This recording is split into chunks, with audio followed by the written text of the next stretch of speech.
भगवत कथा रसिक महानुभाव भक्तिमती देवियों, जिस प्रेमामृत की चर्चा कल प्रारंभ की गई थी, आइए आज भी उसी पर एक दृष्टि डालने की चेष्टा करें। भगवान श्री राम साक्षात ईश्वर हैं, ऐसी भक्तों की श्रद्धा है, मान्यता है, भावना है। पर श्री भरत कौन है? और तब आप मानस में पढ़ते हैं कि जो व्यक्ति श्री भरत को देखता है उसके मुख से एक ही वाक्य निकलता है कि श्री भरत तो मूर्तिवान राम प्रेम है, भरत ही कहीं सराही सराही, राम प्रेम मूर्ति तनुवाही। अन्यत्र भी यही वाक्य दृष्टिगोचर होता है, पढ़ने को मिलता है कि तुम तो भरत मोर मत एहु, धरे देह जन जन राम सने हो। तो मानो श्री राम यदि साक्षात ईश्वर हैं तो श्री भरत मूर्तिमान प्रेम। और व्यक्ति के जीवन में या समाज के जीवन में जब तक ईश्वर और ईश्वर के साथ उसके प्रति प्रेम की भावना का उदय व्यक्ति में नहीं होता, तब तक उसे पूर्ण धन्यता की अनुभूति नहीं होती। कई बार राम राज्य की बात कही जाती है, तो महात्मा गांधी ने भी राम राज्य को आदर्श के रूप में प्रस्तुत किया। आज भी बार बार राम राज्य का नाम लिया जाता है, पर मैं समझता हूं कि ये शायद हम लोगों की थोड़ी भूल है। अगर हम एक स्वराज्य में भी पहुंच जाएं तो हम लोगों के लिए उतना ही बहुत है, क्योंकि रामराज्य होने के लिए जब कोई व्यक्ति ये समझता है कि कोई सरकार राम राज्य बना देगी, कोई संस्था राम राज्य बना देगी, तो वो तो मूल में ही भूल है। आप रामचरितमानस को गहराई से अगर पढ़ें तो महाराज श्री दशरथ ने राम राज्य बनाने का संकल्प तो लिया था, पर वह संकल्प पूरा नहीं कर पाए, क्योंकि उनकी धारणा यह थी कि अयोध्या के सिंहासन पर मैं रामभद्र को बैठा दूंगा और बड़े योग्य हैं, बड़े कुशल हैं और उनका चरित्र बड़ा उदात्त है और वो राम राज्य स्थापित हो जाएगा। पर महाराज श्री दशरथ की यह धारणा नहीं फलीभूत हुई। और यह फलीभूत कब हुई, किसके द्वारा हुई? जब आप इस पर दृष्टि डालेंगे तो इस शब्द की पुनरावृत्ति बार बार नहीं करेंगे। इतनी ऊंची भाषा, उतनी ऊंची आशा अंत में व्यक्ति को बड़ा दुख देती। तो वस्तुतः उसका मूल तत्व ये है, मैं समय की सीमा है और कल ही समापन है और कृपा मृत की चर्चा अंत में करनी है, इसलिए मुझे संक्षेप में ही उसे कहना होगा, पर आप कृपा करके बड़ी एकाग्रता से उसे सुनें। का वस्तुतः उसको रामायण में यूं समझाने की चेष्टा की गई, क्या ईश्वर के द्वारा राम राज्य की स्थापना हो सकती है क्या? तो भगवान के तो अनेक अवतार हुए, भगवान राम से पहले भी अवतार हुए और भगवान राम के बाद भी अवतार हुए। स्वयं त्रेता युग के बाद द्वापर युग में भगवान कृष्ण के रूप में भी भगवान का ही अवतार हुआ। पर वह राम राज्य तो द्वापर युग में भी नहीं बन पाया और किसी युग में भी नहीं बन पाया। और इसका तात्पर्य यह है कि ईश्वर अगर दार्शनिक दृष्टि से विचार करके देखें और जब यह कहा जाए कि ईश्वर तो सबके हृदय में निवास करता है, तब तो बड़ा सरल है। जब ईश्वर सबके हृदय में निवास करता है तो ईश्वर का ही राज्य राम राज्य होना चाहिए। पर सत्य यह है, इसको बड़ी सांकेतिक भाषा में कहा गया है, पर कृपया आप जागृत रहेंगे और सामने वाले बिल्कुल नहीं सोएंगे, मेरी प्रार्थना। क्योंकि उससे मैं दूसरों के बारे में भी संदेह करने लगता हूं कि जब ये बुद्धिमान शिरोमणि सो रहे हैं तो पीछे वालों की क्या दशा होगी। इसलिए आप लोग कृपा करके चैतन्य रहिएगा। आप वो मानस के प्रारंभ में यह संकेत पाते हैं कि अब रावण का राज्य तो अत्याचारों से भरा हुआ ही है और उस समस्या का समाधान देवता मुनि और मनुष्य किसी के पास नहीं था। यहां तक कि ब्रह्मा ने भी ये कह दिया कि मैं बाध्य हूं कर्म सिद्धांत से। अगर किसी व्यक्ति ने पूर्व जन्मों में पुण्य किए हैं और कर्म की शक्ति उसे प्राप्त है, तो जब तक वो है वो स्वतंत्र है। मैं तो केवल एक ऐसे व्यक्ति के रूप में हूं जो कर्म के अनुकूल ही निर्माण कर देता है और उसके बाद उसका जीवन कर्म के द्वारा संचालित होता है। और तब प्रश्न आया कि समस्या का समाधान व्यक्ति स्वयं कर ले तो अच्छा ही है। व्यक्ति को भी ईश्वर ने बुद्धि दी है, बल दिया है, योग्यता दी है और अपने बुद्धि बल योग्यता का आप सदुपयोग जितना कर सकें करना ही चाहिए। और उसके द्वारा अगर समस्या का समाधान हो जाए, और आपको तभी अनेक समस्याएं आपके जीवन में, हमारे जीवन में आती हैं जिसका समाधान हम सब अपने आप ही तो करते हैं। लेकिन अगर आपको यह प्रतीत हो, किसी को यह लगे कि इस समस्या का समाधान किसी व्यक्ति के बस में नहीं, ऐसी स्थितियां आती हैं, ऐसी परिस्थितियां आती हैं, आपके परिवार में भी आ सकती हैं, समाज में, देश में और विश्व में भी आ सकती है। और तब यह संकेत किया गया कि जिस समस्या का समाधान व्यक्ति या समाज नहीं कर पा रहा है, उसके समाधान के लिए हम ईश्वर का आश्रय लेते हैं। पर यही प्रश्न जब वहां आया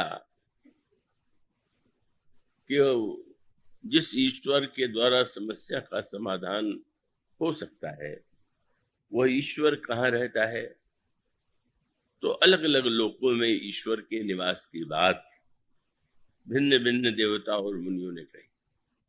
किसी ने वैकुंठ का नाम लिया, किसी ने क्षीर सागर का नाम लिया।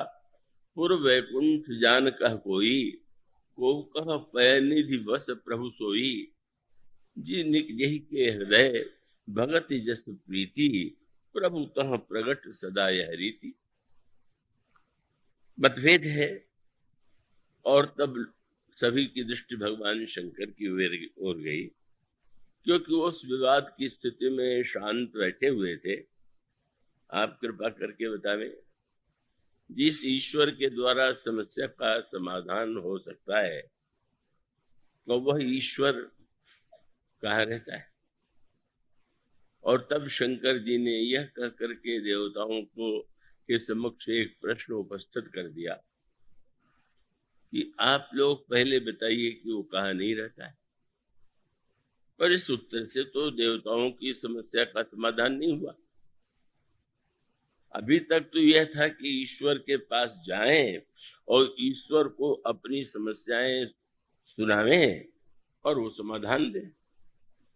पर जब शंकर जी यह कहें कि ईश्वर देश काल दिशि विदिशहु माही, कहु सो कहाँ जहां प्रभु नाही, तब समस्या जटिल हो गई।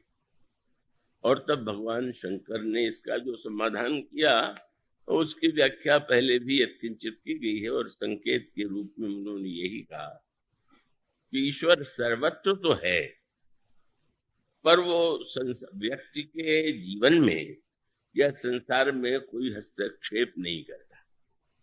वो वाकई अग जग में सब रहित विरागी, सर्वत्र होते हुए भी उसके अंतःकरण में न राग है, न द्वेष है, न इच्छा है, न आकांक्षा है। वो तो एक प्रकाश के रूप में ही, जैसे यहाँ प्रकाश है, तो प्रकाश के द्वारा व्यक्ति एक दूसरे को देख पाता है।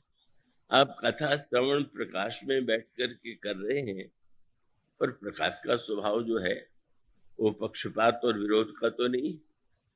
अगर कोई रामायण की कथा कहे तो भी ये प्रकाश रहेगा, महाभारत की कथा कहे तो भी रहेगा, और वो गाली गलौज की बात करने लगे तो भी प्रकाश रहेगा।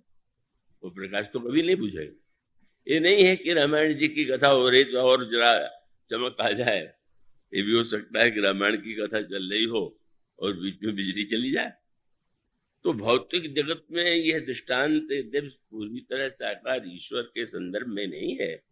तो इसका अभिप्राय है कि ईश्वर जो है उसका वर्णन मूलतः प्रकाश और प्रकाशक के रूप में किया गया। विषय करण सुर जीव समेता, सकल एकते एक सचेता, सबकर परम प्रकाशक जोई, राम अनादि अवधपति सोई।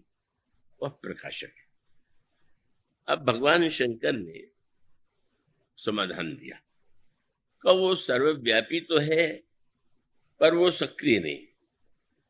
और यदि हम चाहते हैं कि वो ईश्वर सक्रिय रूप में हमारी समस्या का समाधान करे, तो हमें उन्होंने दृष्टांत दिया लकड़ी का।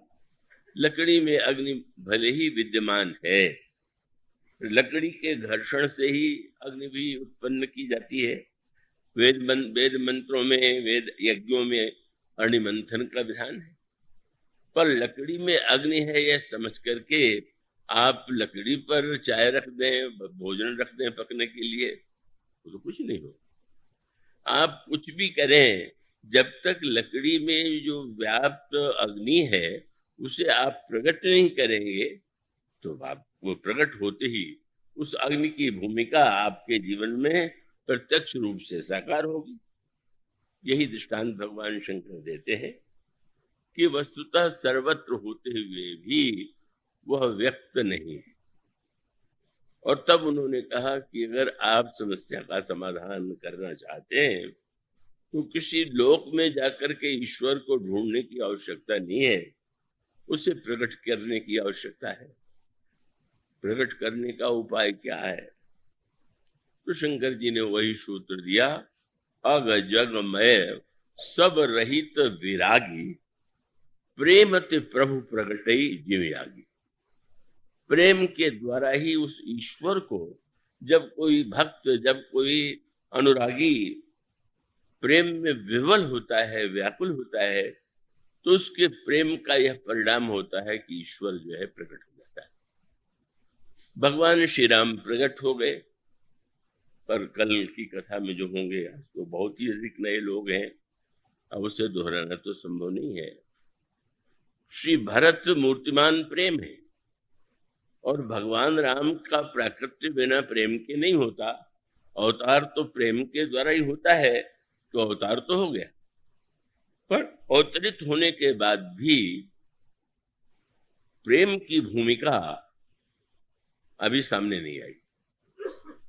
और मानो उसको व्यवहारिक अर्थों में देखें, आप यूं कल्पना कर लीजिए कि महाराज दशरथ ने जो संकल्प किया राम राज्य का, अगर उस संदर्भ में श्री भरत भी आ गए होते या अयोध्या में श्री भरत होते तो कोई समस्या आती ही नहीं।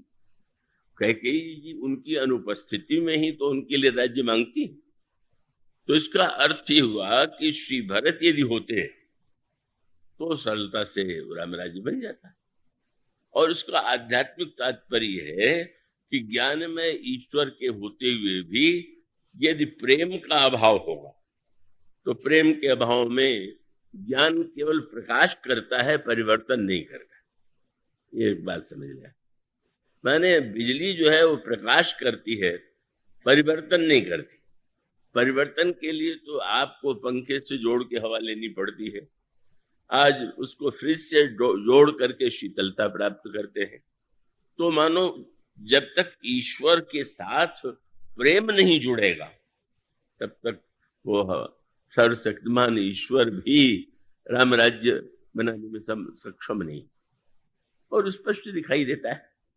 ज्ञान का अर्थ यही है कि आप जान लें, पर जान लेने के बाद जीवन में बदलाव आ जाए, परिवर्तन आ जाए, ऐसा तो नहीं होता।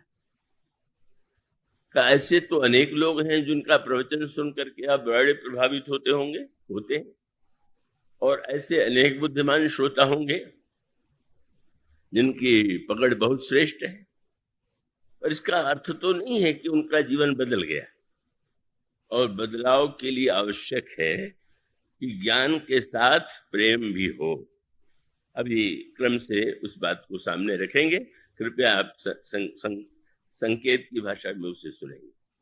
कल उस दोहे पर ध्यान दीजिए जहां गोस्वामी जी ने कहा कि जैसे देवता जब दैत्यों से बार बार परास्त होते थे, उनकी मृत्यु होती थी, तो समुद्र मंथन हुआ और उससे जो अमृत निकला उसको पी करके देवता अमर होते हैं और तो दैत्यों को हराते। आंतरिक जीवन में प्रत्येक साधु के जीवन में वही समस्या है। और वह साधु के जीवन की समस्या ये है, साधक के जीवन की समस्या ये है कि कोई बुरा विचार आता है तो बड़ी जल्दी पूरा हो जाता है, और कोई अच्छा विचार आवे तो बहुधा पूरा नहीं होता है। तो ऐसी स्थिति में मानो भगवान श्री राम ने क्या किया, माने प्रेम से तो प्रभु प्रकट हो गए, पर प्रभु ने मानो दिखा दिया कि भरत, मेरे प्रकट होने से बदलाव तो नहीं आ गया। मेरे प्रकट होने पर भी अगर मंथरा की दुर्वृत्ति, मंथरा की वो जो स्वार्थ वृत्ति, लोभ वृत्ति है और अमंगलमयी वृत्ति है, वो तो जो के त्यों बनी हुई। और तब अब मैं प्रकट हो गया, अब तुम भी तो जरा प्रकट हो जाओ। ये है। तो प्रेम ने प्रभु को प्रकट किया और फिर प्रभु ने प्रेम को प्रकट किया। तो स्वामी जी इसको इस रूप में रख रहे हैं। और शब्द कितना सुंदर चुना। गोस्वामी जी के जो ये पंक्तियां हैं उनको मूलतः पढ़ने का अभ्यास अवश्य आप डालें।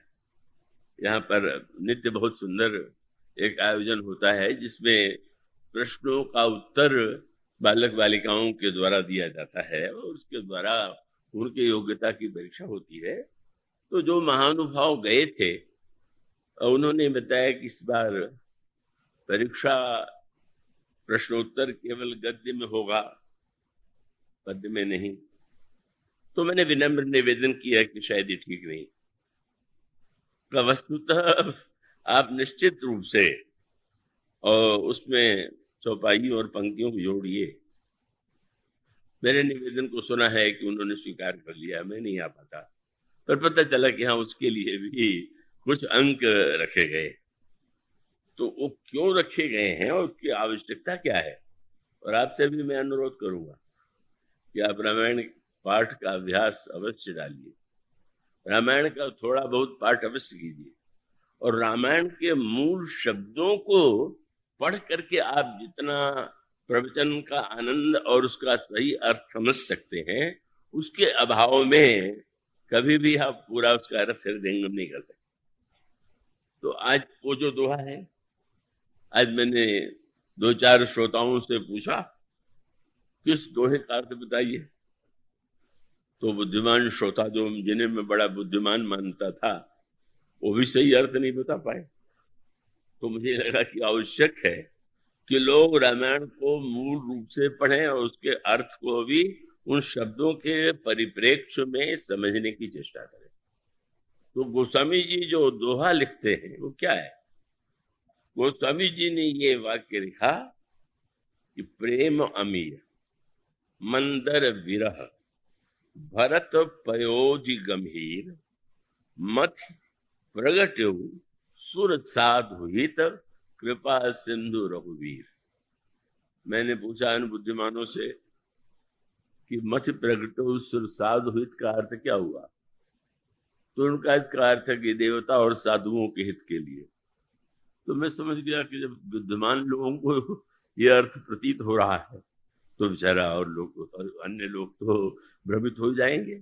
इसमें एक रूपक है माने समुद्र के मंथन में एक लक्ष्य था, उस लक्ष्य के लिए मंदराचल पर्वत को मथानी बनाया गया और उसका मंथन देवता और दैत्यों ने मिल करके किया और उस मंथन का उद्देश्य देवताओं को अमृत पिलाना था। अब गोस्वामी जी इसको उस रूपक को पूरा घटा रहे हैं। क्या?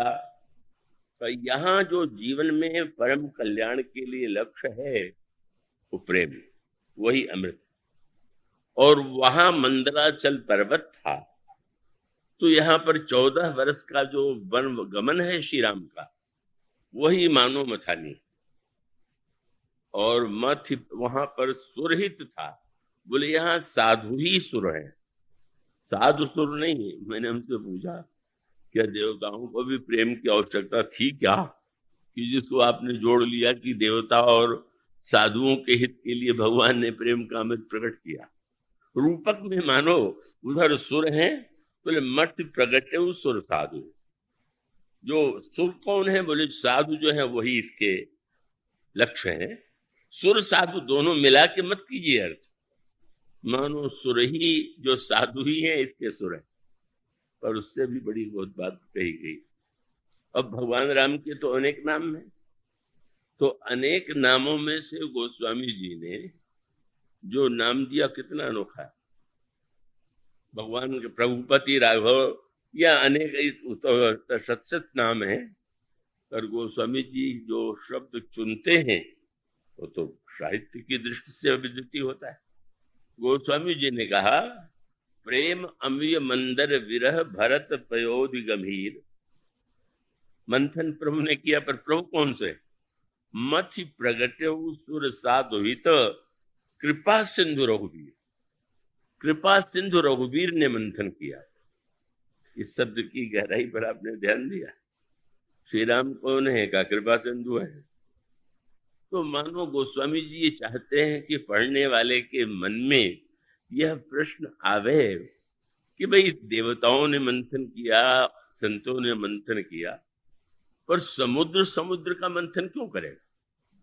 श्री राम को समुद्र न कहें तो ठीक है, पर इस दोहे में भी उनको सिंधु बना करके और ये कह करके कि श्री राम कृपा सिंधु हैं, ये शब्द के चुनाव का तात्पर्य क्या?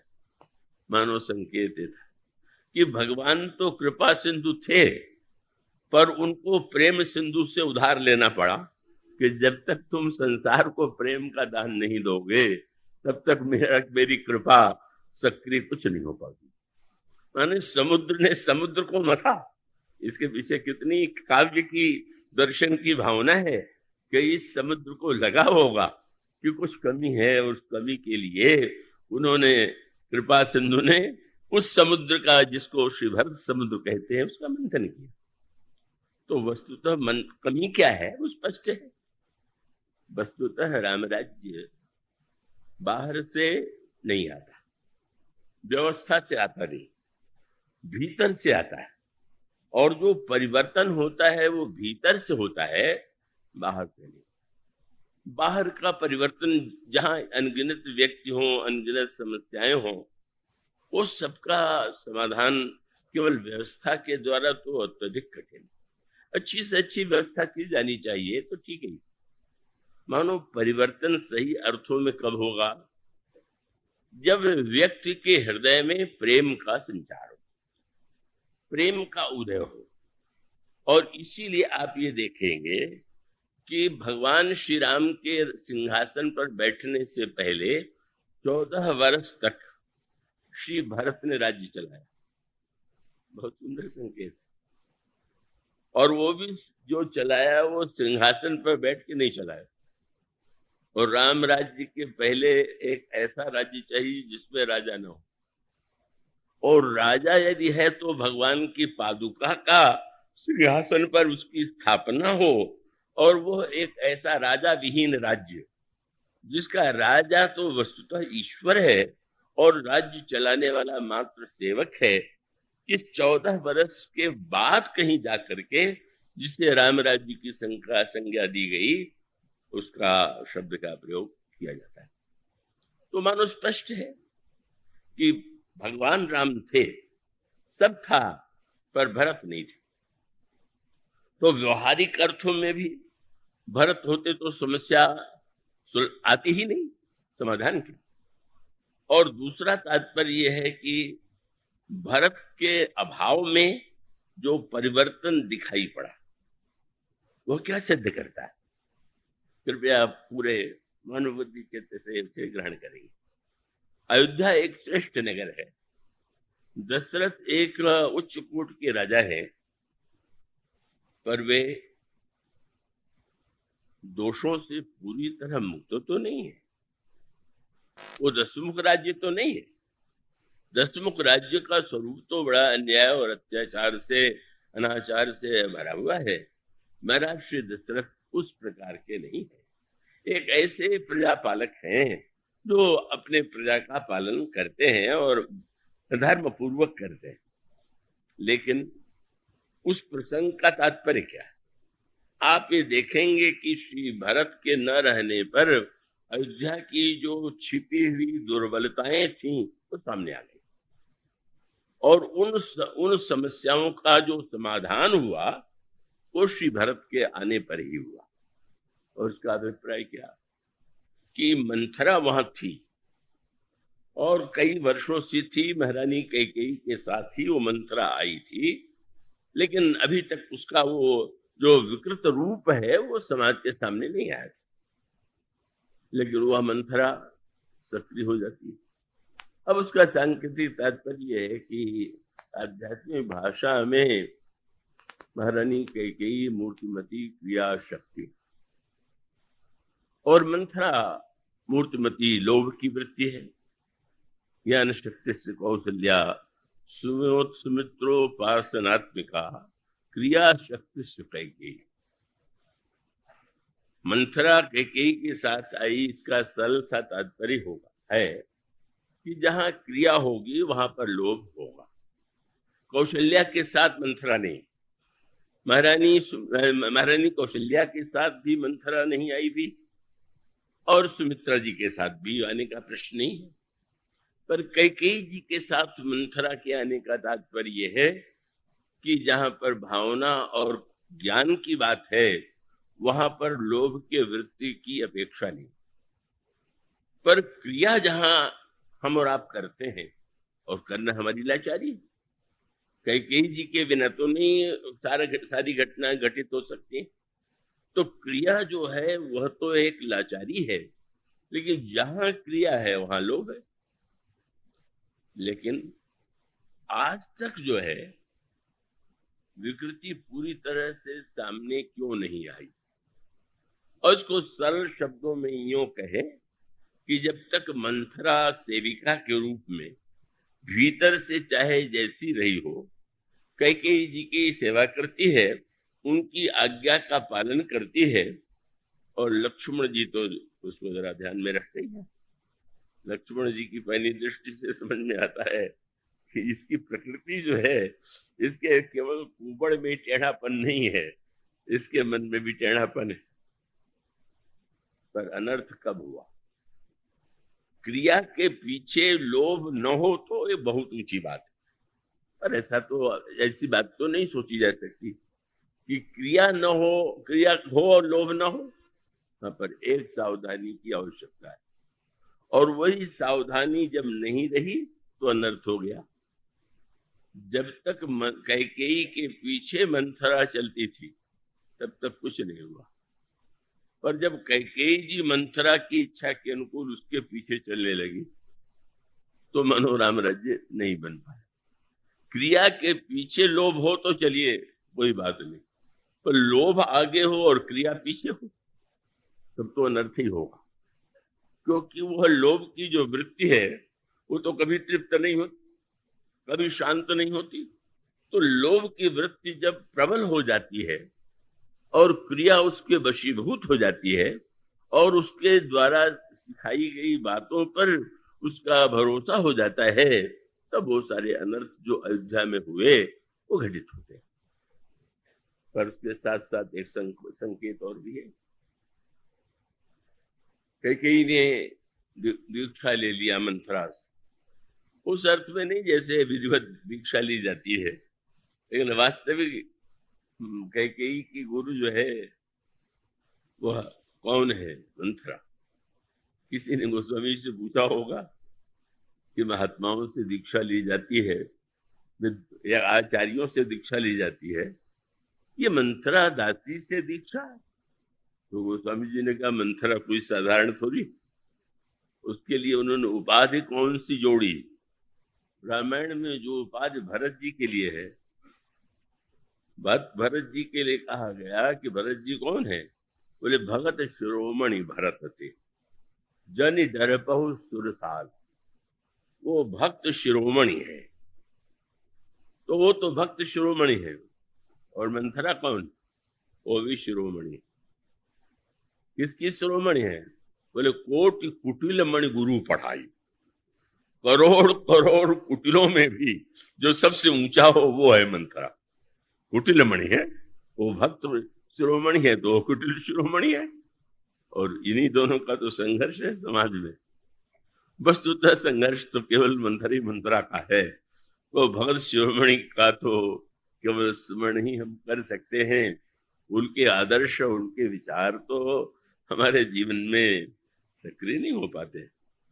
तो वस्तुतः मंथरा जो पाठ पढ़ाती है समाज में वही था।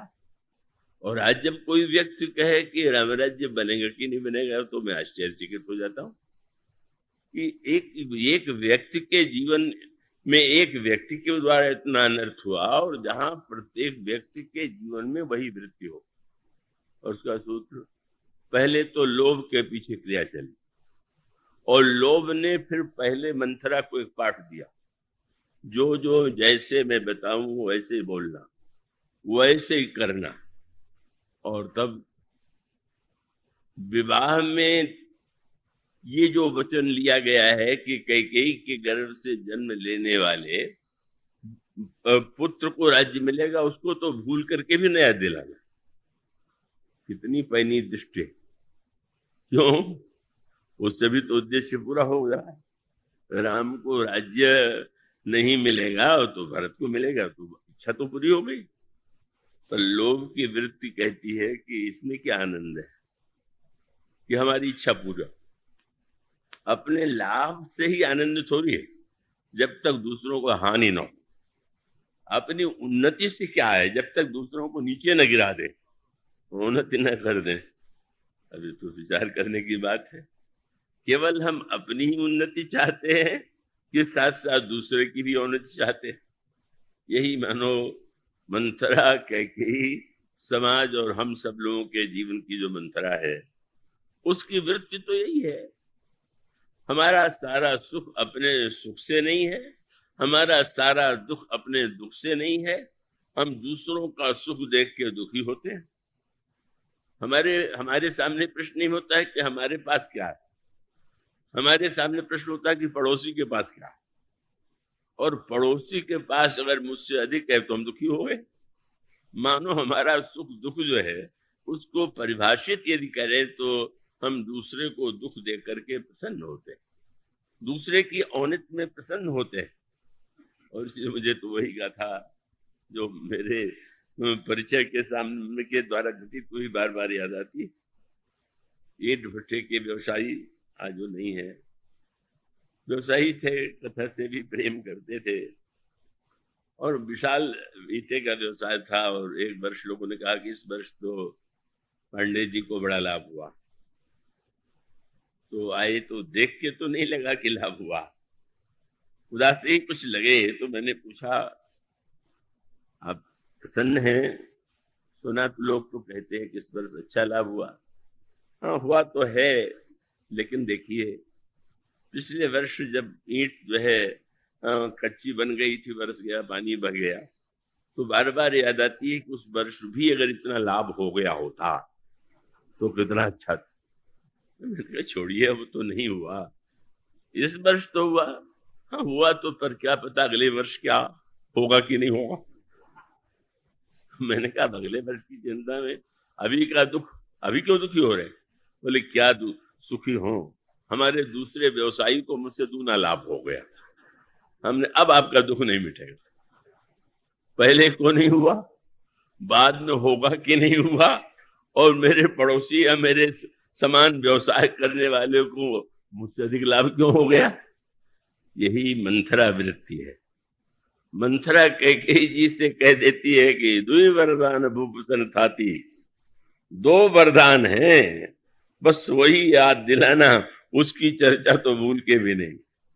और इसका बहुत सरल अर्थ ये है, जब हमारे जीवन में स्वार्थ ही न होकर के दूसरों को कष्ट देने की वृत्ति भी आ जाए, अपने लाभ की चिंता के स्थान पर हम दूसरों को की हानि की भी चिंता करने लगे, तो रामराज्य शब्द को दोहराने का तो कोई अर्थ ही नहीं। वो तो एक व्यर्थ का उन लोगों के लिए शब्द है, हम सब लोगों के लिए। वो किसी व्यक्ति या संस्था के संदर्भ का मैं नहीं वाक्य कह रहा हूं, मैं तो किसी संस्था से संबंधित नहीं हूं।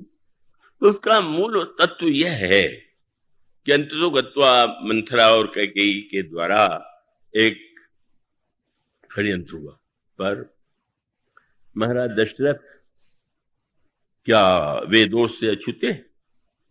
और जो अनर्थ हुआ, क्या उसमें महाराज दशरथ की कोई भूमिका नहीं थी? बस यही सामने आ गया। महाराज श्री दशरथ ने यह सोचा था कि राम को राज्य देने का समाचार मैं महारानी कैकेयी को स्वयं सुनाऊंगा, क्योंकि व्यवहार में कैकेयी जी श्री राम की बड़ी प्रशंसिका रही थी और महाराज दशरथ से कहती थी कि राम भी युवराज बनाए जाए, यही मुझे प्रसन्नता हो। तो महाराज को ये लगा कि जो समाचार सुनाता है उसको पुरस्कार मिलता है, तो महारानी को मैं यह सुना करके पूछूंगा कि आपके मन की बात मैं कर रहा हूं, आप उसके बदले में क्या दे रहे? और उन्होंने कैकेयी से जाकर के शब्द भी यही कहा कि भामिनी भयउ तोर मन भावा, घर घर उत्सव बाज बधावा। तुम जो चाहती थी वही हुआ, लेकिन इसके पहले तो सब कुछ बदल चुका है। अब महाराज श्री दशरथ जब संध्या होती है तो बड़े प्रसन्न मन से किधर चले, तो स्वामी जी ने शब्द लिखा, साज समय सानंद नृप गयऊ कैकेयी गए। संध्या के समय, ये संध्या शब्द जो है बड़ा सांकेतिक, जहां अंधकार और प्रकाश के मध्य का जो काल है वह संध्या। और इसका अर्थ क्या हुआ कि संधि वेला में जो खड़ा है, जरा सा भूल करे तो दूसरी दिशा में चला जाएगा। तो आपको सावधान ये रहना है कि संधि वेला में आप प्रकाश तमसो मां ज्योतिर्गमय, आदर्श क्या माने अंधकार से हम प्रकाश में जा रहे हैं। तो उस समय, और अगर प्रकृति में सायंकाल के समय अंधकार आ भी रहा है, तो हम मानो गायत्री मंत्र का जप करते हुए, भगवान से प्रार्थना करते हुए यही निवेदन करते हैं कि प्रकृति में भले ही अंधकार आ जाए पर हमारे जीवन में अंधकार ना आवे। तो ये संध्या, ये जो जय और विजय थे, इनकी भी समस्या यही थी क्या कि भगवान के द्वार पर खड़े रहते थे। तो जो द्वार पर खड़ा रहता है उसके साथ बड़ी समस्या क्या, वो बाहर भी जा सकता है और भीतर से तो आए हुआ। मानो द्वारपाल ही रावण कुंभकर्ण क्यों बने, क्योंकि द्वार से जरा सा बाहर की ओर चले गए, और चले गए अभिमान के कारण। तो उस सावधानी में गोस्वामी जी जब यह कहते हैं कि संध्या के समय कैकेयी के भवन में मंथरा के द्वारा जो परिवर्तित कैकेयी है उनके भवन में नहीं जाना चाहिए। संध्या समय का या तो उपयोग मंत्र जप में है या फिर राम विवाह में।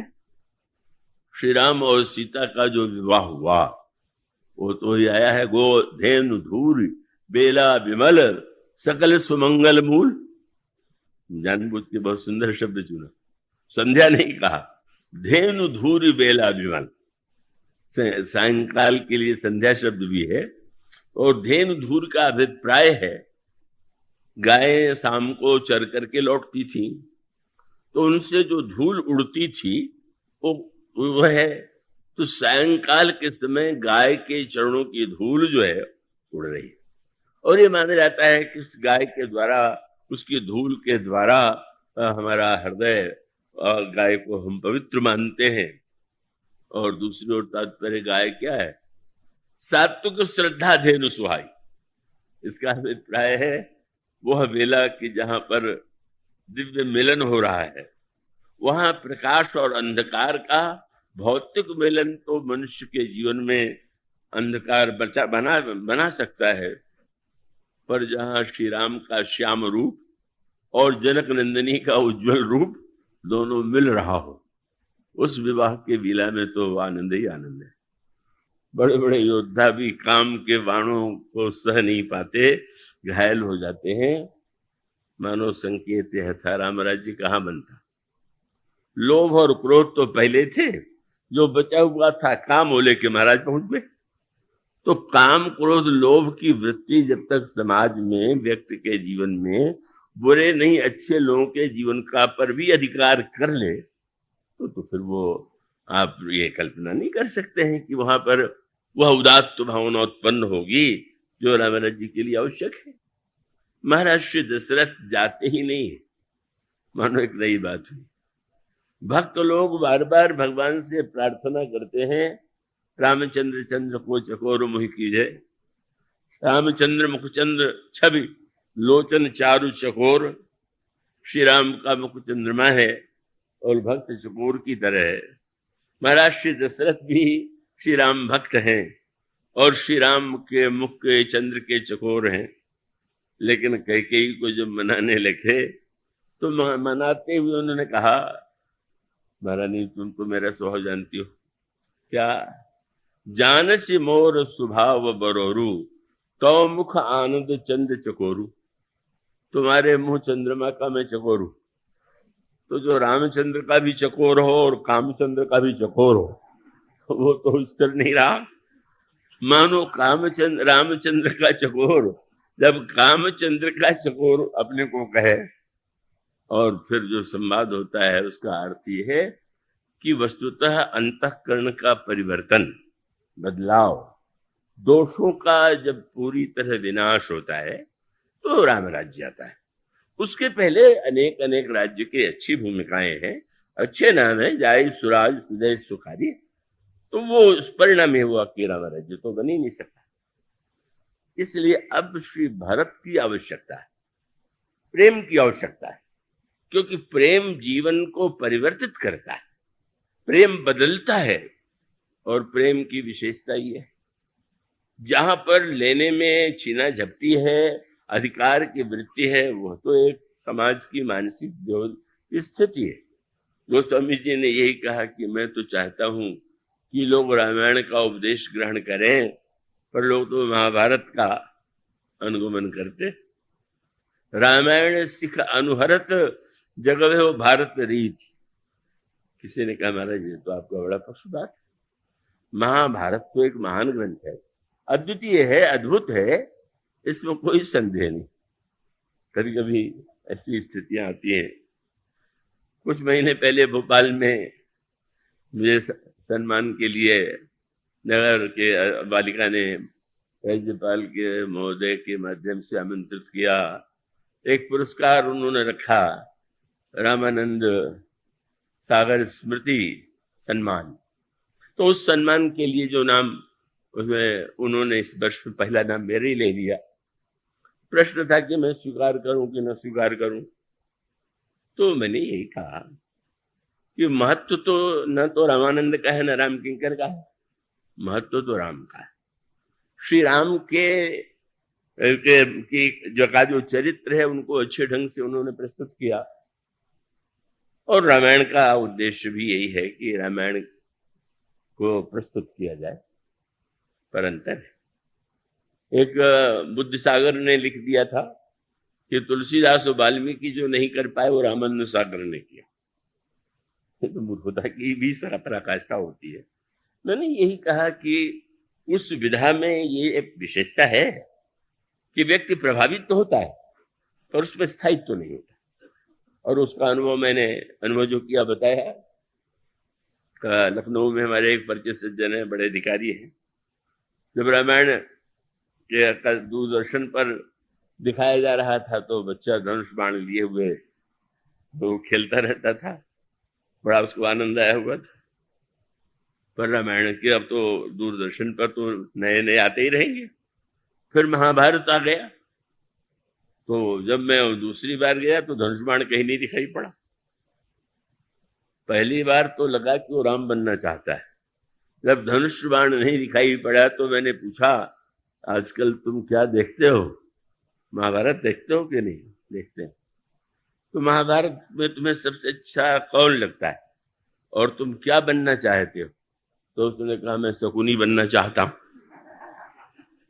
तो अब वो दूरदर्शन कब राम बना देगा, कब शकुनी को आदर्श बना देगा, वो तो नए नए लाते रहेंगे।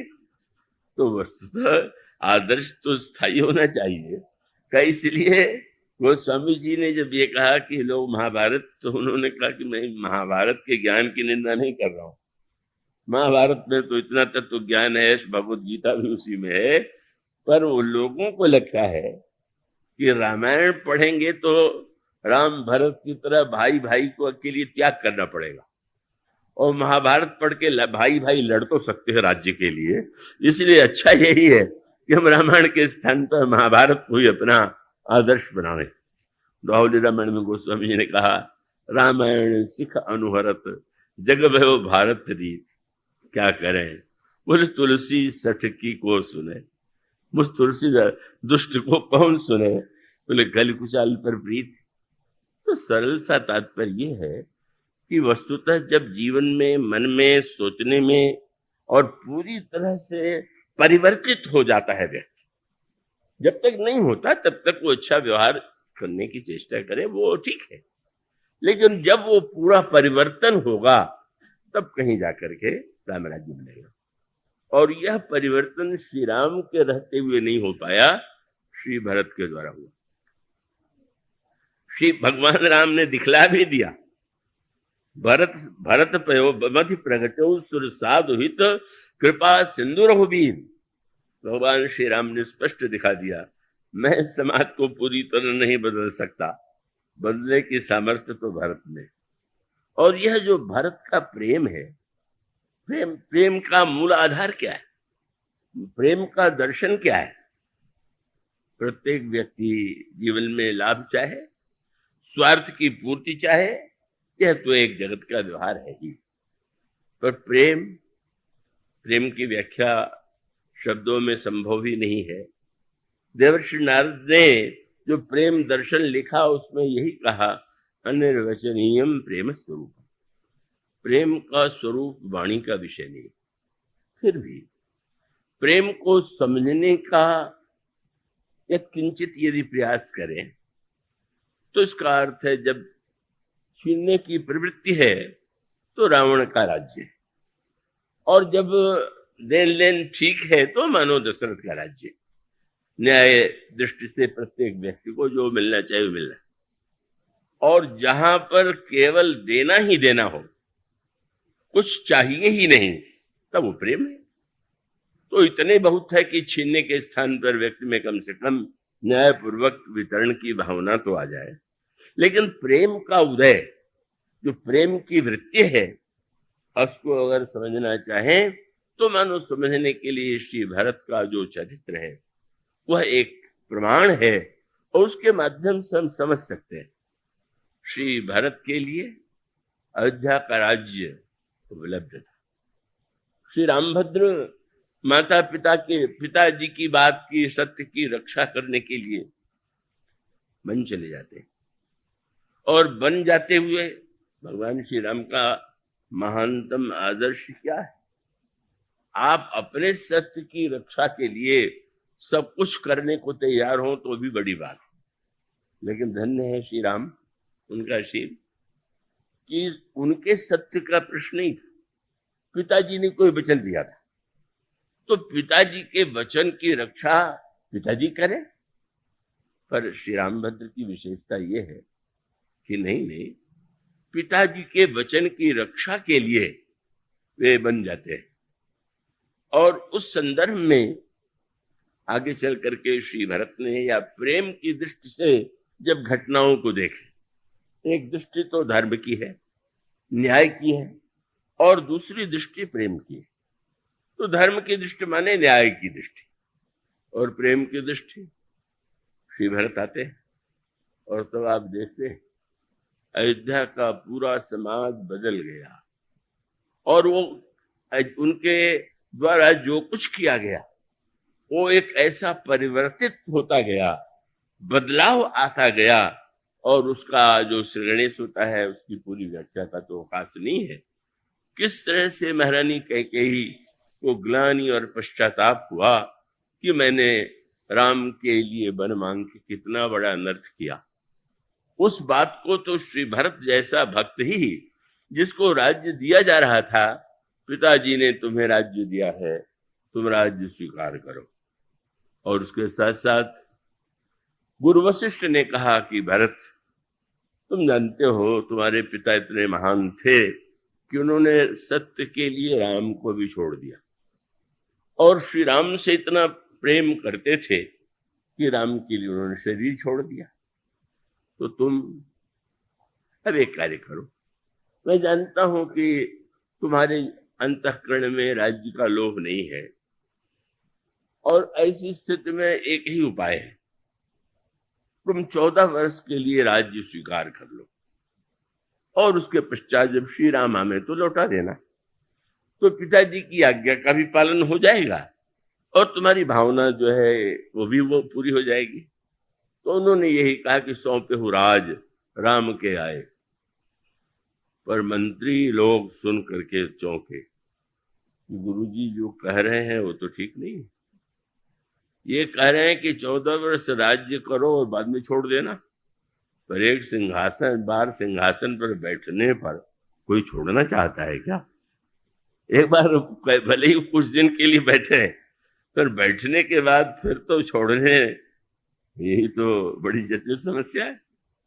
तो मंत्रियों ने तुरंत चतुराई से कहा, और बहुत ऐसी भाषा का प्रयोग कर दिया कि गुरुजी की बात का तो समर्थन कर रहा है। मंत्रियों ने तुरंत कहा कि अभी तक तो पिताजी की आज्ञा ही थी, अब तो गुरुजी की भी आज्ञा थी, तो कीजिए गुरु आए सु अवसी, कहीं सचिव कर जोड़ी। श्री गुरुदेव की आज्ञा अवश्य मानिए। पर अगला वाक्य था गुरुजी का कि राज्य सौंप देना, तो उन्होंने धीरे से संशोधन जोड़ दिया, हाँ आप ले लीजिए, और रघुपति आए उचित जस तब तस करब होरी। अब लौटेंगे तो फिर देख लिया जाएगा। मानो राजनीति का पूरा चक्कर इसी वाक्य में था, क्यों फिर देखा जाएगा। लेकिन इन सारे वाक्य और प्रलोभनों के द्वारा जो विचलित नहीं होता, हम तो अपने स्वार्थ की, अपनी वासना की, अपनी कामना की पूर्ति के लिए तर्क ढूंढते रहते हैं, तर्क करते रहते हैं।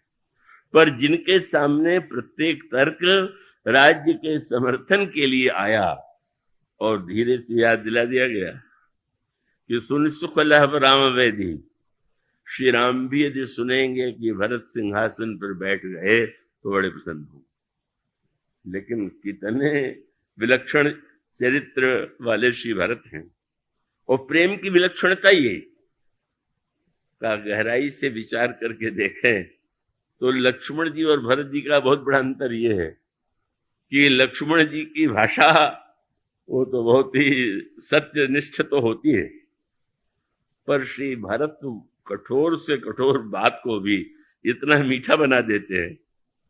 लक्ष्मण जी मीठा नहीं बनाते, वो तो जब आलोचना करेंगे तो एक बिना किसी संकोच के ही आलोचना कर देंगे। पर श्री भरत जब बोलते हैं तो गोस्वामी ने लिखा कि श्री भरत जब उत्तर देने लगे तो भरत कमल कर जोड़ी, धर्म धुरंधर धीर धरी बोल रहे हैं। पर जैसे कोई व्यक्ति कड़ाही में शुद्ध घी की जलेबी निकाल करके सीधे परोस दे तो शुद्ध घी है और है, लेकिन वो तो लगे वो ये तो बड़ी फीकी। पर जब उसको शीरे में डुबो दिया जाता है तो क्या आनंद आता है। कश्यप भरत ने सत्य को ऐसा मीठा बना दिया, इसीलिए को समझे वाक्य क्या है। भरत कमल कर जोरी धर्म धुरंधर धीर धरी बचन अमीय जन बोरी। और तो प्रेम ही है तो और शीरे में नहीं, उन्होंने प्रेम में डुबो दिया और दे तो उचित उत्तर समय उत्तर दिया, उचित उत्तर दिया, सबकी बात को काट दिया। लेकिन काटने की विशेषता यही रही कि किसी का अपमान नहीं, किसी की निंदा नहीं, किसी का आलोचना नहीं, पर वो है उचित। पर बोलने की शैली बड़ी अनोखी है। प्रारंभ में इसे किया, प्रारंभ हुआ भाषण काशी भरत के गुरु पितु मातु स्वामी हित बानी बिनहि विचारी करिए हित मानी। गुरु पिता माता की वाणी को तो बिना विचार किए ही मान लेना चाहिए। उचित की अनुचित किए विचारू धर्म जाय सर पातक भारू। अगर कोई उचित अनुचित का विचार करे तो पाप लगता है। अब पहले भाषण में जब कोई ये वाक्य कहे तो सामने वाले पर क्या प्रभाव पड़ेगा। अयोध्या के नागरिकों को लगा चलो राज्य स्वीकार करने की भूमिका बन गई। जब कह रहे हैं तो उसका अर्थ है कि मैं तो राज्य न लेता, पर जब शास्त्र कहता है कि गुरु पिता माता की वाणी बिना विचारे मान लेना चाहिए तो लीजिए, मैं भी मान लेता हूं। आशा तो यही थी। पर उसके बाद जो खंडन है उसकी विशेषता क्या है कि जब कोई व्यक्ति अभिमान से कोई बात कहता है, वो तो लक्ष्मण जी में भी नहीं, अभिमान से बात कहना और हृदय में जो वस्तुतः एक अनुभूति है, हृदय का जो भाव है, तो श्री भरत ने एक वाक्य में गुरु जी को निरुत्तर कर दिया। जैसे कोई डॉक्टर या वैद्य आवे और आपके सामने दवा दे और दवा की बड़ी प्रशंसा करने लगे, तो अब व्यक्ति को अगर पता चल जाए कि दवा कल्याणकारी नहीं है तो श्री भरत ने मीठे शब्दों में भी संकेत कर दिया कि जैसे दवा होती है तो कोई अगर कह दे कि मैंने दवा ली और इससे मुझे भी लाभ हुआ था तो दूसरे को भी उत्साह होता है। तो श्री भरत ने मीठे स्वर में कहा, क्योंकि बीच में कौशल्याम्बा भी बोल पड़ी थी। कौशल्याम्बा ने कह दिया था कि भरत, मैं तुम्हें देख के समझ रही हूं कि तुम्हें गुरु जी का प्रस्ताव अच्छा तो नहीं लग रहा, लेकिन पूत पथ्य गुरु आए सो है। गुरु ही वैद्य है, गुरु ही पथ्य बताता है, तो गुरु वशिष्ठ की वाणी को दवा और पथ्य मान करके स्वीकार कर लो। तो श्री भरत ने धीरे से याद दिलाया कि वो दवा पहली बार मैं थोड़ी ले रहा हूं, मुझसे पहले तो पिताजी ने लिया। क्या हुआ? बोले पितु सुरपुर, वो तो स्वर्ग सिधार गए, ऐसी अद्भुत दवा। और दूसरा बोले श्री राम बन। जिस सिद्धांत, जिस वाक्य का परिणाम ये हुआ कि उस सत्य को महत्व देने वाले को प्राण देना पड़ा, और अंत में जब श्री राम और सीता को वन भेज दिया जाए, वह कैसा धर्म है जो व्यक्ति को ही नहीं ईश्वर को भी जीवन से दूर कर दे, ईश्वर को देश निकाला दे दे। मानो श्री भरत का तात्पर्य यही था। और एक वाक्य में उन्होंने कहा, गुरुदेव आपने तो बहुत बढ़िया बात कही है, लेकिन मैं एक प्रार्थना करूंगा आपसे। और वो वाक्य ये था कि अब आपने जो कहा वो तो ठीक ही है, लेकिन अब आप मुझको देख करके तब आप बताइए दवा। रोगी की दवा बिना रोगी के रोग को सही समझे तो तुम, उन्होंने कहा तुम तो देहु परम सुख सोई, जो आचरत मोर हित होई, लेकिन अब तुम विनय मोर सुन लेहु और मोहि अनुहरत। तो एक वाक्य ही तो है। आप विनम्र हैं तो डॉक्टर या वैद्य से कहे हाँ दवा तो आपकी बड़ी अच्छी है, पर थोड़ा सा ये दवा शायद मुझे अनुकूल न हो, इस पर विचार कर लीजिए। बात तो आपने काटने की कही। बड़े विनम्रता से उन्होंने कहा गुरुदेव एक बार तो, और फिर जो उत्तर दिया, फिर वो तो गुरु वशिष्ठ की सारी भाषण कला सब कुछ एक और रखा रह गया। श्री भरत ने यही कहा कि अयोध्या में जो कुछ हुआ है और जो कुछ आप चाहते हैं उसमें समाज का कल्याण नहीं। आप क्या ये मानते हैं कि मेरे सिंहासन पर बैठने से समाज का कल्याण होगा? क्या आप समझते हैं कि मैं राजा बन जाऊंगा तो आपके द्वारा सचमुच का कोई लाभ होगा? और उन्होंने लोगों से प्रश्न किया, आप मुझे राज सिंहासन पर बैठना चाहते हैं, मेरा प्रश्न एक ही कि यही ते जानो मोर हित कह आपन बड़काज। ये आप लोग मेरे प्रति दया दिखा रहे हैं कि इसको पद दे दें बहुत बड़ा, या आपको लगता है कि इसके बैठने से समाज का बड़ा हित होगा? और तब उन्होंने यही कहा कि आप विचार करके देखिए, मेरे बैठने से समाज का हित हो ही नहीं सकता है, क्योंकि जिस व्यक्ति को राजा बनाने के लिए इतना षड्यंत्र किया गया हो, इस तरह से असत्य, मिथ्या और दुर्वृत्ति का आश्रय दिया गया हो, जिसे पिताजी की आज्ञा कही जा रही है, वो आज्ञा पिताजी की तो नहीं है। इतनी गहरी पैठ थी। पिताजी की आज्ञा कल की दुहाई दी जा रही है, क्या यही पिताजी की आज्ञा सही है क्या? पिताजी की एक ही इच्छा थी, गुरु जी की ओर देखा, आपसे बढ़ करके कोई व्यक्ति ऐसा नहीं होगा कि जो पिताजी की इच्छा को जानता हो। ये जो राज्य सिंहासन पर बैठाने के लिए योजना बनी, पिताजी ने गुरु जी से पूछा था कि नहीं? और जब गुरु जी ने उसको स्वीकृति दी तब वो प्रस्तुत हुए।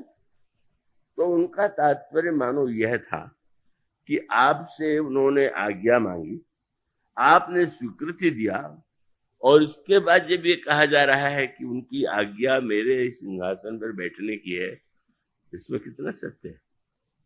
और तब उन्होंने यही कहा कि बात तो इतनी सी है कि ये आज्ञा पिताजी की है ही नहीं। तो पिताजी की नहीं है, महारानी कैकेयी की भी तो है, महारानी भी तो मां है। पर उन्होंने कहा क्या सचमुच मां की आज्ञा है क्या? मां ने सुना कि राज्य मिलने वाला है तो प्रसन्न हुई। पिताजी श्री राम को राज्य देने के लिए व्यग्र हैं। ये 14 वर्ष का वनवास और भरत को राज्य जो है, न पिताजी की आज्ञा है न महारानी कैकेयी की आज्ञा है, ये तो षड्यंत्रकारिणी मंथरा की आज्ञा है। और मंथरा की बात ही मानना अगर धर्म हो तो और बात। पर उसका तात्पर्य क्या है? उसका सूत्र यह है कि हम सब अपनी जितनी भी व्याख्या करते हैं वो अपने स्वार्थ के समर्थन में करते हैं। और प्रेम माने जहां धर्म का निर्णय स्वार्थ की रक्षा के लिए नहीं, का जहां पर हृदय में त्याग की वृत्ति हो। और स्वार्थ की व्याख्या तो वस्तुतः समाज में निरंतर होती ही रहती है। उसके लिए तो तर्कों की और कानून की और उसकी कोई कमी नहीं। पर धन्य श्री भरत। और श्री भरत ने अपने पिताजी के लिए बहुत कम ऐसे अवसर आए कि जब भरत जी ने कठोर शब्द का भी प्रयोग किया। और कठोर शब्द का प्रयोग तो इस सीमा तक कि जब उन्होंने महारानी कैकेयी से कहा कि मेरे पिताजी तो बड़े महान थे और यही मेरा विश्वास था, लेकिन अब जो अयोध्या में घटित हुआ उससे तो मुझे लगने लगा। माना जाता है कि जब किसी की मृत्यु निकट आती है तो उसकी बुद्धि कुछ विपरीत हो जाती। तो उनका पिताजी बड़े बुद्धिमान रहे हो जीवन भर। सत्य तो यही है कि मरण काल विधिमति हर ली। मृत्यु के समय ब्रह्मा ने उनकी बुद्धि को नष्ट कर दिया था, तभी महाराज ने इस प्रकार की बात को होने दिया। और उसका अर्थ क्या? महारानी ने यदि सत्य की दुहाई देकर उनसे कहा भी तो वे कह सकते थे कि मैंने समाज के सामने राम को राज्य देने का वचन दिया, गुरु जी के सामने वचन दिया राम को राज्य सिंहासन पर बैठाने का। तो गुरु जी को दिया गया वचन वचन नहीं है, समाज को दिया गया वचन नहीं है, बस एक कैकेयी का वचन वचन हो गया। अगर वो सत्य का निर्णय कर पाते उनकी बुद्धि उस समय निर्मल होती तो समझ लेते कि नहीं नहीं, हम सत्य के नाम पर यह अन्याय और अनर्थ नहीं होने देंगे। और इसका उत्तर यह है, इसका तात्पर्य यह है कि वस्तुतः जब मनुष्य के जीवन का केंद्र स्वार्थ है तो स्वार्थ की भी निंदा नहीं।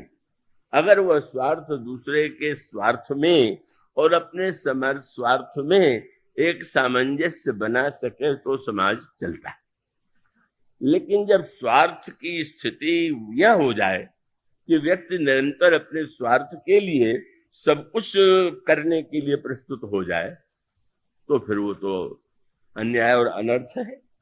और प्रेम का अर्थ है, प्रेम माने, प्रेम की एक ही परिभाषा है कि जहां पर मत सुख की भावना मिट गई, तत्सुख और मत सुख, एक कार्य व्यक्ति अपने सुख के लिए करता है और एक कार्य ऐसा है कि जो व्यक्ति जो है, इसके लिए नारद जी ने भक्ति सूत्र में शब्द लिखा, सूत्र लिखा, प्रेम का लक्षण क्या है? तत्सुखे सुखित्वम। जो हमारा प्रिय है, जो हमारा आराध्य है, हमारा जो इष्ट देव है, उसका सुख ही मेरा सुख है। और कितनी उदात्त भावना है। गुरु जी ने यही तो कहा था कि राज्य स्वीकार कर लो, 14 वर्ष तक राज्य चला करके श्री राम को समर्पित कर देना, तो समर्पण की बड़ी महिमा है। का संग्रह करना मानो गृहस्थ जीवन का कर्तव्य है, दान देना उसका और बड़ा कर्तव्य है, वितरण करना और कर्तव्य है। पर सब कुछ कर देने के बाद जितना पूजा पाठ यज्ञ दान सब कुछ है, उसको भगवान को समर्पित कर देना चाहिए। गीता में भगवान ने ये कहा कि अगर तुम उस कर्म को मुझे समर्पित नहीं करोगे तो उसका अच्छा और बुरा दोनों परिणाम तुम्ही को भोगना होगा, क्योंकि तुमने उसमें कुछ अच्छा किया होगा, कुछ बुरा किया होगा, तो दोनों का फल भोगना होगा। इसलिए अगर कर्म जैसे भी हो, जो भी अच्छे बुरे, जो बुरे हो गए, जो अच्छे कार्य किए, सबके संदर्भ में भगवान ने कहा यद करोसि यदश्नासि यद जुहोसि ददासि यद तपस्सि कौन्तेय तत्कुरु समर्पण। जो कुछ है तुम अंत में मुझे समर्पित कर दो। पर बहुत बढ़िया बात, भगवान ने नाम जो लिया, ये नहीं कहा कि पाप कर्म मुझे अर्पित कर दो। क्यों? जो भी कर्म है वो भगवान को अर्पित किया जाता है। पर इस संदर्भ में वो गाथा ध्यान में आती है, युद्ध की हिंसा और उसके लिए प्रायश्चित के लिए जब युधिष्ठिर ने निश्चय किया कि हम एक यज्ञ करें और जो युद्ध में हिंसा या जो कुछ हुआ है उसका परिमार्जन, यज्ञ का उद्देश्य यही होता है। तो अब वो निमंत्रण देने भगवान कृष्ण के पास द्वारिका में गए और भगवान कृष्ण ने कहा कि आप हर समय हम लोगों के हर कार्य में उपस्थित रहते हैं, तो बड़े भ्राता जो यज्ञ कर रहे हैं उसमें आप पधारिए। भगवान ने पूछा क्यों यज्ञ किया जा रहा है? महाराज जो पाप हुए हैं युद्ध में उसके प्रायश्चित के लिए। तो भगवान ने कहा यज्ञ की आवश्यकता नहीं, तुम वो सब मुझे सौंप दो, क्या इतना झंझट करने की आवश्यकता है? पर भीम तो बड़े भावुक थे, बड़ा विनोद भरा उत्तर दे दिया, पर वो भावना भक्ति की। उन्होंने कहा नहीं महाराज, जो पाप हुआ है वह तो हम आपको अर्पित नहीं करेंगे। क्यों? शास्त्र कहते हैं कि जो भगवान को अर्पित किया जाए हजारों गुना भगवान लौटाते हैं। अब हम पाप करें और आप अर्पण में, तब तो तुम समर्पण पर विश्वास नहीं करते हो? करते हैं। कैसे? बोले यज्ञ करके पाप नष्ट करेंगे और यज्ञ से जो पुण्य होगा वो पुण्य आपको सौंप देंगे। तो मानो अगर अर्पित करना हो तो भगवान को तो अच्छी वस्तु ही भेंट करना चाहिए। अब ये नहीं कि जितने बुरे कर्म है सब भगवान को अर्पित करने का अभ्यास तो बहुतों को होता है, तो वो भगवान को अर्पित करने के लिए श्रेष्ठ कार्य। लेकिन श्री भरत और आगे, क्योंकि समर्पण करने वाले के जीवन में मैंने समर्पण किया, यह तो एक सात्विक अभिमान होता ही। तो मैंने समर्पण किया, श्री भरत का अभिप्राय क्या है? समर्पण करने का अर्थ है जो कुछ दिया, जो कुछ किया वो मेरा है, मैंने किया। और समर्पण का श्री भरत का तात्पर्य है, उन्होंने कहा कि गुरु जी का कथन ये है कि राज्य पिताजी ने दिया इसलिए तुम ले लो। तर्क तो दोनों तरफ था। पहले तर्क था सूर्यवंश में ज्येष्ठ भाई राजा होता है, अब तर्क हो गया कि जिसको पिता राज्य दे दो। और श्री भरत ने इस तर्क को आगे बढ़ाया, स्वार्थ के समर्थन में नहीं, त्याग के समर्थन में। और उन्होंने कहा कि अगर कोई व्यक्ति वस्तु दे तो उसे ले लेना चाहिए, ये तो बिल्कुल ठीक, लेकिन लेने के पहले ये अवश्य पता लगा ले कि इन्होंने अपनी ही वस्तु दिया है कि दूसरे की वस्तु दिया है। मानो आप नगर में जा रहे हो, कोई सबसे बड़ा भवन हो और साथ वाले व्यक्ति से आप ये कह दें कि आपको मैंने मकान दे दिया, और सचमुच उस पर कब्जा आप करने के लिए जाएं और वो पता चला कि ये तो दूसरे का है, तो लगेगा ये तो कितना बड़ा जायदाद है। तो उन्होंने कहा कि अगर राज्य पिताजी का होता तो उन्हें देने का अधिकार था। राज्य पिताजी का है कहाँ? तब बोले संपत्ति सब रघुपति कया, संपत्ति तो श्री राम की है, उसको अधिकार पिताजी को देने का कहाँ है? किस अधिकार से उन्होंने मुझे दे दी? और अंत में 14 वर्ष राज्य क्यों चलाया? बोले हाँ, जिनका अधिकार है, जब उन्होंने पादुका दे दिया तो श्री भरत ने ये कहा कि प्रभु पादुका तो पद के लिए दी जाती है, तो पद के लिए दे जाती है, इसका अर्थ है कि आपने अयोध्या के राज्य पद को अपना माना होगा तभी तो पादुका दी हो, और पद को आपने मान लिया तो पादुका राज्य करे और मैं सेवा करूं, ये तो मेरा कर्तव्य।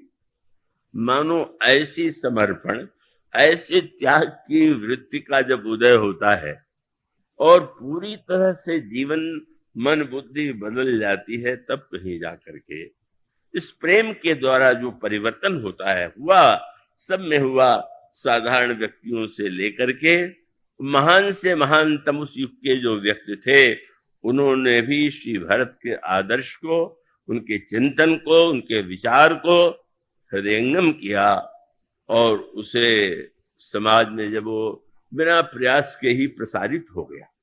नित पूजत प्रभु पावरी, प्रीति न हृदय समात, राज काज। बस गोस्वामी जी कहते नित पूजत प्रभु पावरी, प्रीति है नय समात, मांग मांग आय सुकरत राज काज भोभान। समस्त कर्तव्य कर्मों का पालन करते हुए भी जिसे वे अपना पद नहीं मानते, यह तो प्रभु का पद है, यह पादुका ही उनके पद के अनुकूल है। मानो श्री भरत की यह जो दिव्य भावना है, जिसमें सर्वस्व का समर्पण होते हुए भी समर्पण का भी अभिमान नहीं। मैंने समर्पण किया यह भी जहां पर नहीं है, बस जो वस्तु जिसकी है उसको हम उसको दे करके देने का दावा करें तो ये तो अपराध की पराकाष्ठा है। यह जो श्री भरत का प्रेम माने जहां कुछ चाहिए ही नहीं। श्री भरत की प्रशंसा करते हुए कहा गया, परमारथ स्वारथ सुख सारे, भरतन सपने मनौ निहारे।